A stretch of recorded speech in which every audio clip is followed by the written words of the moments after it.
Yo, what is going on, everybody? It's your boy buggy back here, and again, we are talking about some Marvel's Midnight Suns. And as I mentioned in the last video, we're going to be talking about the Nintendo Switch release date. So as you can clearly see here, the headline is basically that the Switch version is delayed. There's no real reason for it, just that it is. And before I get into that, good friend Ethan the Human is the one who pointed this out to me, so definitely go check him out. He's growing, he's upcoming, he does a lot of retro content. He also mods. He's got some really cool stuff out there for fighters, Xenoverse, and he also has worked on quite a few games. Hyper DBZ, if you've heard of that as well.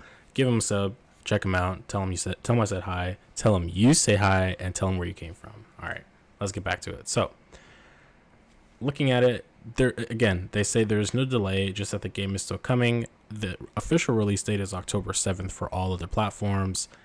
I don't necessarily understand why they would choose to delay it if there's no real reason. Then maybe there is, they just don't want to say, and maybe there's some issues getting it, fully functional to a degree.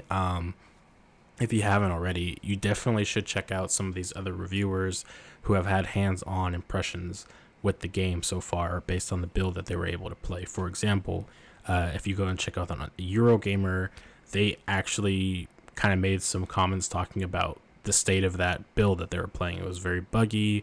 A lot of things were out of place. Things weren't working right. It was a fun experience for them for sure, based on what they said and how they were going about the review. But it did sound like that particular build, just functional wise, there were a lot of issues with it. So looking at this review here and talking about how they've delayed the Switch version, I could kind of understand from that perspective that may be why, even though that they don't want to straightforward say that, which is weird. I think Fire Access should just kind of be a little bit more straightforward and transparent about it, because not all the time do you get to see games simultaneously release on every platform, especially for Marvel games. Considering that this game is finally getting a little bit more attention, it's probably not the best to be quiet and not say anything regarding the Switch version and all those fans over there. So hopefully we get some kind of update on that, and hopefully the delay is not super big. I would hate for the Switch version to be coming out in 2023 for people after we've already had the game for like 3 months at that point, right? It just would seem super unnecessary. So I'll read this quote here. We know fans have been eager to see what's coming from Marvel's Midnight Suns, said Jake Solomon, creative director at Fire Access Games. We're honored by the opportunity to introduce so many new heroes, villains to Marvel fans, and can't wait for Tactics players to discover the joys of fighting like a superhero in Marvel's Midnight Suns.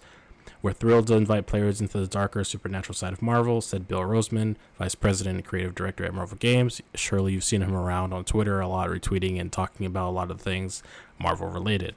And Marvel's Midnight Suns, our friends at Fire Access and 2K have created an incredibly unique and totally authentic Marvel experience that that fans can leap into this October. Jesus. Yeah. But yeah, that's pretty much it. What do you guys think about that? I know that there were a couple Switch fans, Switch players talking in the previous videos and wondering, what's going on with the Legendary Edition and all that stuff. At this point, I think we have a little bit more things to be concerned about. So let me know down in the comments below, how do you feel about the delay, and are you planning to maybe switch to a different platform if you were able to play the game at launch? Because if you're able to, that's what I would suggest, rather than worrying about the Switch. But anyways, I will catch you guys in the next video. Catch you later. Peace.